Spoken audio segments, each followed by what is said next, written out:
नमस्कार, मैं सिद्धार्थ शुक्ला और आप देखना शुरू कर चुके हैं स्पाइस न्यूज। जैसा कि हम आ चुके हैं दिल्ली के जंतर मंतर पर, जहां पिछले 16 दिनों से पहलवान लगे हुए हैं, जुटे हुए हैं अपने अनशन पर और अपने सत्य के लिए आग्रह पर।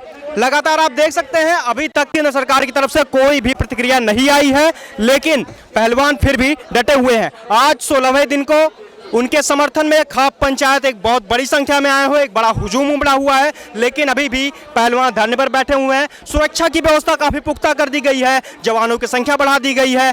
इसके साथ ही अभी तक आप देख सकते हैं कि चारों तरफ की मोर्चाबंदी किस तरह से की गई है, बैरिकेडिंग बढ़ा दी गई है। और आज खाप पंचायतों की तरफ से लगातार यह भी देखने को मिला था कि बैरिकेडिंग्स गिरा दी गई थी और पुलिस और सुरक्षा बल लगातार इसके ऊपर काफ़ी कड़ी प्रतिक्रिया दे रहे थे और लगातार हुए बैरिकेडिंग्स को उठा रहे थे, संभाल रहे थे। फिलहाल काफ़ी सुरक्षा के पुख्ता व्यवस्था है, कोई भी व्यक्ति, संदिग्ध व्यक्ति अंदर नहीं आ सकता है बिना किसी परमिशन के। केवल मीडिया कर्मियों को ही इसकी इजाज़त है और यहाँ पर जो भी सफाई व्यवस्था में लगे हुए लोग हैं उनको केवल इजाज़त है, बाकी कोई भी अवांछित व्यक्ति नहीं आ सकता। आइए जानते हैं कि करके कि यह मामला कितना खास होने वाला है। अभी हमारे साथ देख सकते हैं कि किस तरह से पहलवानों के सपोर्ट में लोग आए हुए हैं।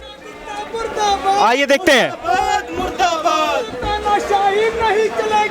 जैसा कि आप देख सकते हैं किस तरह से ब्रजभूषण के सपोर्ट, ब्रजभूषण के विरोध में यहाँ पर नारेबाजी हो रही है। लोग नारेबाजी कर रहे हैं, समर्थन कर रहे हैं पहलवानों का और लगातार कुछ ना कुछ पहलवानों के सपोर्ट में देखने को मिल रहा है। सभी अपनी अपनी प्रतिक्रिया रख रहे हैं, सभी अपने राय शेयर कर रहे हैं, सभी अपने राय जाहिर कर रहे हैं और पहलवानों का अपने अपने तरीकों से, अपने अपने अलग अलग अंदाज से प्रदर्शन कर रहे हैं, पहलवानों का समर्थन कर रहे हैं। देख सकते हैं कि यहाँ पे युवा और खाप पंचायत के कुछ सदस्य लगातार समर्थन कर रहे हैं।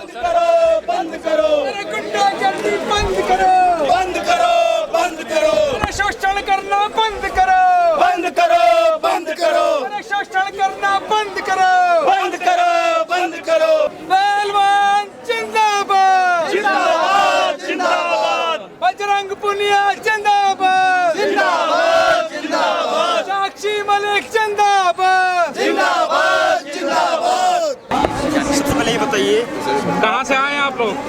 सर मैं Ambala Cantt Ambala wrestling club से हूँ। नाम क्या हुआ सर आपका? आशीष पासी मेरा नाम है। मैं अम्बाला से आया हूँ। अम्बाला से लगातार हमारे साथी आ रहे हैं। मेरे साथ ये अमर आर्य, मुकेश लुथरा जी हैं और भी हमारे साथी कई आए हुए 8-10 साथी। अभी वो ट्रेन के स्टेशन पे गए हैं, अभी जाते टाइम हम लोग आए हैं। अभी आप लोगों को ये बता दूँ कि ये पहला मामला खाली दिल्ली का नहीं है। आप लोग मीडिया वाले हो तो आप लोगों ने देखा होगा कि ये सेम सिचुएशन हरियाणा के अंदर हुई। संदीप सिंह वहाँ पर खेल मंत्री हुए, उन्होंने भी एक महिला स्पोर्ट्स को बुला के, महिला उस कोच को बुला के, एथलीट को बुला के अपने ऑफिस के अंदर उनका यौन शोषण करने की कोशिश करी। उसकी भी किसी तरीके से आंदोलन करके किसी तरीके से एफआईआर दर्ज हुई, लेकिन वो भी आज़ाद घूम रहा है। एफआईआर होने के बावजूद भी इस देश में एक कानून एक विधान की बात हुआ करती थी, लेकिन यहाँ पर आकर सत्ताधारियों ने सबका साथ लेकर सबका विनाश करना शुरू कर दिया। 38 एफआईआर होने के बाद ब्रजभूषण सिंह के ऊपर 38 एफआईआर है, जबकि संगठित मामलों में एफआईआर है, लेकिन अभी तक दिल्ली के एसपी ने उसको तलब नहीं किया है। खुलेआम मीडिया में आकर बयान देता है कि मुझे तो अभी तक दिल्ली पुलिस ने बुलाया नहीं है, अगर बुलाएगी तो मैं पूरा सहयोग करूंगा।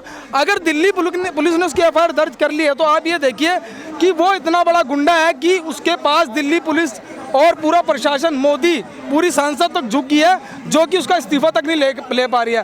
क्या ऐसा संभव है कि वो आदमी पद पे बना रहे और जो ये जांच चल रही है वो निष्पक्ष हो जाए? ये तो मान नहीं सकते, क्योंकि जब उसके पद पे होने के बाद एफआईआर तक दर्ज सुप्रीम कोर्ट को करानी पड़ी, तो आप सोचिए कि ये जो कमेटी बनी है छोटी सी, वो किस तरीके से इसको न्यायपालिका किस तरीके से इसका न्याय कर देगी। हम लोग तो नहीं मानते।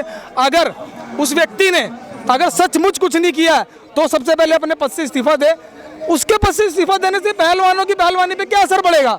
वो कहता है मेडल मैं लेके आया, मैंने दिलवाए हैं। जो 10-10 साल से मैट पर प्रैक्टिस करते हैं, लोग मेहनत करते हैं, वो उसके आने से मतलब 5 साल पहले क्या यहाँ पर कोई हिंदुस्तान में मेडल नहीं आ रहे थे? हरियाणा तो खेल का राज्य है। यहाँ पर तो जितने भी gold medal Olympic, Commonwealth, Asiad में, इंटरनेशनल में जितने भी गोल्ड मेडल आते हैं, सिल्वर ब्रॉन्ज मेडल आते हैं, वो सब यहाँ ब्रिजभूषण की वजह से आते हैं। वो एक सिर्फ कुश्ती संघ का ही तो अध्यक्ष है। बाकी जो गेम्स है अपनी जो जेवलिन थ्रो है, शूट आउट है, और जितनी भी अपनी रेसलिंग, कबड्डी और जितनी भी गेम है सबके अंदर गोल्ड है, ब्रॉन्ज है, जितने भी आए वो सब क्या बृजभूषण की वजह से आए हैं। तो ये सब तानाशाही है, और तानाशाही तो बिल्कुल ना ये देश पहले बर्दाश्त किया है, ना गोरे अंग्रेजों की करी है, ना काले अंग्रेजों की करेंगे। तो हम लोगों का धरना और समर्थन इसी तरीके से जारी रहेगा। सर ने कल एक वीडियो जारी किया था, उसमें उन्होंने कहा कि उन्हें मेंटली हैरेस किया जा रहा है, अरे ना कि वो खुद ही फांसी लगा ले। आप सर एक बात बताइए, चलो उसकी तो आप छोड़ दीजिए, वो तो एक नंबर का गुंडा है। उसने मीडिया में ये भी तो बताया कि मैंने एक आदमी को गोली मारी, बोला ना, बोला कि मैंने एक आदमी से रिवॉल्वर छीन के गोली मारी, मेरे हाथ से एक मर्डर हुआ है। बताओ उसके ऊपर क्या कार्रवाई हुई? उसको हरास किया जा रहा है। हरास किस तरीके का होता है? यहाँ पर 30-40 डिग्री टेम्परेचर के अंदर हमारे देश के जो गोल्ड ओलंपिक में ब्रॉन्ज, गोल्ड, सिल्वर मेडल लाने वाले लोग यहाँ पर टेंट के अंदर पड़े हैं, जिनकी अभी एशियाड गेम और इंटरनेशनल गेम्स होनी है। वो लोग बड़े हरासमेंट इसे कहते हैं। वो महिला बेचारी साक्षी मलिक, जिस बेचारी ने पहला ब्रॉन्ज मेडल दिलाया था ओलंपिक के अंदर, रियो ओलंपिक में, वो बेचारी टेंट के अंदर पड़ी हुई है। वो रो रो के बोल रही है कि भाई हमारे साथ यौन शोषण हुआ। यार कमाल की बात है, किसी को तो आप सिर्फ बयान के ऊपर घर से उठा लेते हो, और किसी को आप एफआईआर दर्ज होने के बाद भी नहीं सर, वो कह रहे हैं कि मैं साबित हो जाऊंगा तो मैं अपने आप को गोली मार लूंगा। अरे मुझे एक बात बताओ सर, मुझे एक बात बताओ, साबित तो तभी होगा जब तू अपनी जान तक दे सकता है। तू कह रहा है मैं गोली मार लूंगा, तो भाई इस्तीफा क्यों नहीं दे रहा है? इस्तीफा क्या तेरी जान से ज्यादा बढ़कर हो गया? कमाल की बात होगी यार। आप ये सोचिए, जो उसको हम सांसद पद से तो हटाने को नहीं कह रहे ना। नहीं, उनका कार्यकाल मई में ही समाप्त हो रहा है, आपकी जानकारी होनी चाहिए। तो कह रहे इस्तीफे की क्या बात है, कार्यकाल समाप्त हो जाएगा। सर कार्यकाल समाप्त, लड़ाई है वो चेयरमैन पद किस को चीज लेकर का? लड़ी है। अच्छा आप मुझे बताइए किस चीज का कार्यकाल खत्म हो रहा है मई में? उनका कार्यकाल खत्म किस हो चीज रहा का? है, चेयरमैन का। WFI के अब तो आपने बात और आसान कर दी। हाँ, बताइए। जब मई में ही खत्म हो रहा है तो भाई दे दे एक महीना पहले इस्तीफा, दिक्कत क्या है? क्यों नहीं, उनका कहना है कि मैं एक टैग लेकर के क्यों, अपराधी बनकर के क्यों दूं, कह रहे हैं। नहीं तो मुझे एक बात बताइए, अगर वो अपराधी नहीं है और इस्तीफा दे देगा और वो बाद में उसका दोषी नहीं साबित होगा तो क्या हो जाएगा? क्या देश उसकी अभी सबूत भी नहीं कोई पेश किए गए हैं। भाई साहब जांच तो करने दो, जांच तो करने दो। पॉक्सो एक्ट क्या होता है? पॉक्सो एक्ट क्या होता है बताइए? छोटी बच्ची के साथ यौन शोषण पे पॉक्सो एक्ट लगा जाता है, और उसमें कोई 307 नहीं है कि 302 नहीं है कि गवाही ढूंढनी पड़ेगी। उसने जो बयान दे दिए, उसने 164 का बयान होता है ना, उसने जो बयान दे दिया वो तुरंत दर्ज करना पड़ता है, और उसके बयान को ही सच माना जाता है। बृजभूषण सिंह ये भी कह रहे हैं ओवरसाइज कमेटी की रिपोर्ट में कुछ भी उनके खिलाफ नहीं आया था, तो जब एक कमेटी की रिपोर्ट माने नहीं होती, मेरे मुंह से मीडिया के लिए कुछ निकल जाएगा, खाम खाई वो शेर आजकल बोला जा रहा है। आपको अधिकार है कहने का, तुम्हारा समाचार तुम्हारा, आपको कहने दो व्यापार तुम्हारा, तो लोकतंत्र में सबको कहने का अधिकार है। बिल्कुल बिल्कुल बिल्कुल। मुझे सर एक बात बता दो, आप सब लोग यहाँ खड़े हो, मीडिया के लोग हो, अभी मीडिया में से कोई मेरे साथ गलत करते मैं मीडिया वाले के साथ गलत कर दूं और मीडिया वाले की जांच करा ले। भाई साहब आप ये देखिए कि 15-15 साल बेल बाउंड ना भरने के कारण सेंट्रल जेल के अंदर 2.5 करोड़ लोग पड़े हुए हैं। अब ये चीज सोचिए 15 साल बाद। बात तो दोनों तरफ की सुनेंगे ना। उधर से ये आरोप लग रहा है कि शुरुआत में कहा गया 1000 लड़कियों के साथ छेड़खानी हुई, फिर 7 लड़कियों का FIR में नाम की बात आई, अभी खुद पे कहा जा रहा है कि हमारे साथ ही हैरेसमेंट हो गया।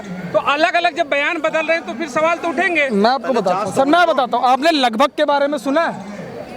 तकरीबन के बारे में सुना है? हिंदी का शब्द है, सुना है ना? 1000 वही है, 1000 लगभग, तो लगभग ठीक है। फिर 7 और 7 से फिर 3। मैं बताता हूँ, आगे सुनिए ना आप।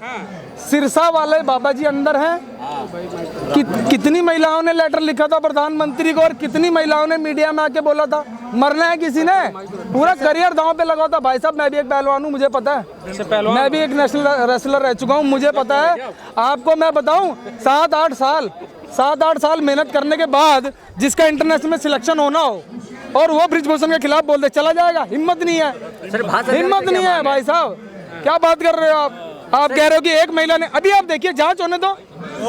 जब हम खाना बनाते हैं, हमारे घर में माएँ बनाती है ना खाना, चावल बनाती है ना, तो कितने दाने उठाती है? एक दाना उठाती है ना, एक दाना उठा के बता देती है कि सारा पक गया है। तो यही है, हिम्मत कोई आगे करता है। आप इतने मीडिया वाले खड़े हो सभी, अब देखिए कई तो मीडिया को भी ब्लेम करते हैं, तो सारे तो चोर नहीं है, है ना, लेकिन कोई तो चोर है, कौन तो एक के कारण से नहीं। देखिए सर, मैं बताइए ना कौन चोर है? मेरी बात सुनिए,